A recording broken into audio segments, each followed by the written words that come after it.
पुंडरी एक छोटा सा शहर है कैथल हरियाणा में। वहीं पैदा हुआ था हर्ष।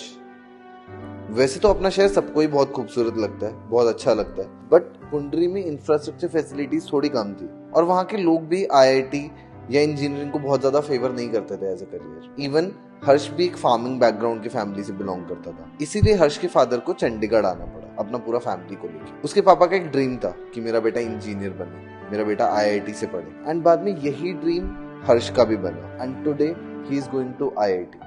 Hi, I am Harsh Taya, a regular classroom student of Shri Chaitanya Chandigarh, and I have secured All India Rank 68 in JEE Advanced 2023. जैसे ही बच्चा था वास्तव में मतलब बुक्स नहीं पढ़ता था घर आके बिल्कुल भी, और ज़्यादातर मतलब टीवी या जैसे बाहर पार्क वगैरह में चला जाता था। सबसे पहले मैंने सोचा कि ये चीज़ रिमूव करनी दूर है, तभी बुक्स पे आएगा।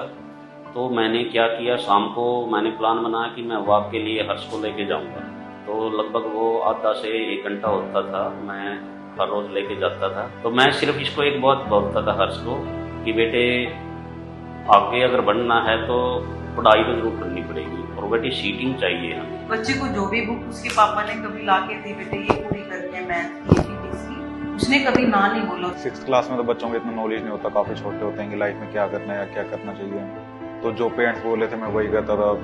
वहाँ पर ये जर्नी स्टार्ट हुई तो फिर हमने सोचा कि यहाँ हम पुंडरी में नहीं कर पाएंगे ये सब, तो हम कैथल शिफ्ट हुए। कैथल दिल्ली पब्लिक स्कूल है, तो उसके बाद वहाँ भी कुछ इतना नहीं कर पा रहा था बच्चा। तो फिर हमने करनाल के बारे में सोचे और हम करनाल शिफ्ट हो गए सेक्टर 6 में। बच्चे का बिल्कुल मन नहीं लगा वहाँ पर और बोल रहा था कि पापा यहाँ भी कुछ अच्छा नहीं है। तो 8th क्लास में मुझे एक स्कोर नाम के एग्जाम का पता चला जो श्री चैतन्य कंडक्ट करवाता था। पापा मुझे एक कुरुक्षेत्र दिलवाने गए और ये एग्जाम बाकी एग्जाम से काफी टफ था और काफी कम्पिटिटिव भी था। हाफ मार्क्स में रैंक थी के अराउंड मैं पहुंच गया था। तो हमारे लिए बहुत ही एक सबसे घर छोड़ने के बाद अगर खुशी पहली बार हुई थी तो यही थी कि बच्चे ने रैंक 3 लिया है। 9th में हम चंडीगढ़ में शिफ्ट हुए, श्री चैतन्य में एडमिशन लिया। तो श्री चैतन्य में जब क्लासेस होती थी तो यहाँ पे काफी ज्यादा कंपटीशन फील होता था, जो मुझे पहले कभी करनाल और कैथल में फील नहीं हुआ। तो इसलिए मैं यहाँ पे पढ़ाई में मन लगने लगा, मैं थोड़ा और एफर्ट डालने लगा। हम मिडिल क्लास फैमिली से बिलोंग करते हैं और जब भी सोचा था, जब चंडीगढ़ शिफ्ट करना था, कि फिजिकली इकोनॉमिकली ये हमारी औकात से बात था चंडीगढ़ रह के बच्चे को कोचिंग दिलवाना। तो 4 बजे हम बस या गाड़ी में दोनों बैठ जाते थे और 4 बजे से पहले से मुझे उनका नाश्ता तैयार करना, फिर आके लंच क्या खाएंगे। तो हम लोग रात को तो 7, 8, 8 बजे पहुँचते थे वापसी। जब थक के आते थे तो बच्चा हमेशा पढ़ता ही मिलता था। उसकी पढ़ाई को देख के, उसके हार्डवर्क को देख के वो थकान कुछ भी नहीं लगती थी, थकान उतर ही जाती थी कि बच्चा अच्छा कर रहा है। जब आए थे 9th का टॉपर था, 10th में डाउन चला गया। हर्ष इन 10th एंड 11th से काफ़ी टाइम लूज हुआ था because of playing video games. तो 11th के स्टार्टिंग में मुझे फिजिक्स में काफ़ी प्रॉब्लम आती थी और मैं फिर काफ़ी फिजिक्स में लैग भी करता था। तो इसलिए टेस्ट में ताकि स्कोर अच्छा आ पाए मैं केमिस्ट्री और मैथ्स पे ज़्यादा फोकस करता था, उनको ज़्यादा स्ट्रॉन्गर बनाता था। और जब टेस्ट में बुरा स्कोर आता था तो काफ़ी बुरा फील तो होता ही है। तो इसलिए टीचर से बातें करता था, वो थोड़ा मोटिवेट करते थे और गाइड करते थे। क्योंकि टेस्ट में इतना अच्छा स्कोर नहीं आ रहा था तो इम्प्रूव करने के लिए थोड़ा और एफर्ट करना था। फिर रात को 12-1 बजे तक भी पढ़ना पड़ता था। फिर और हार्ड वर्क करता, 30 में आता, फिर भी रिजल्ट नहीं ला पा रहा था। कई बार बातें करता मम्मी, मैंने कहा बेटे क्या हुआ, थोड़ा निराश रहता था। कहता मम्मी इतनी मेहनत करके जब नंबर ना आए तो क्या आप समझ सकते हो बच्चे को कैसा लगता होगा, मैं मेहनत कर रहा हूँ। तो कई बार बहुत मायूस होता था देख के, अच्छा नहीं लगता था बच्चे को। बच्चे की खुशी सबसे इम्पोर्टेंट थी मेरे लिए। तो जब भी ये रात को आता था स्टडी करके चैतन्य से, तो मैं सिर्फ उसका फेस ही देखती थी कि आज मेरा बेटा खुश है या नहीं। तो इंस्टीट्यूट की क्लासेस 4 to 5 डेज होती थी और जब भी ऑफ होता था तो मैं तब भी इंस्टीट्यूट में आने का ट्राई करता था, क्योंकि यहाँ पे एटमॉस्फेयर काफ़ी अच्छे, यहाँ पे बाकी बच्चे भी होते हैं। तो यहाँ पे जब बाकी बच्चे बैठे हुए थे वो भी एफर्ट करते हैं तो ऑब्वियसली खुद का भी पढ़ने का मन करता ही है।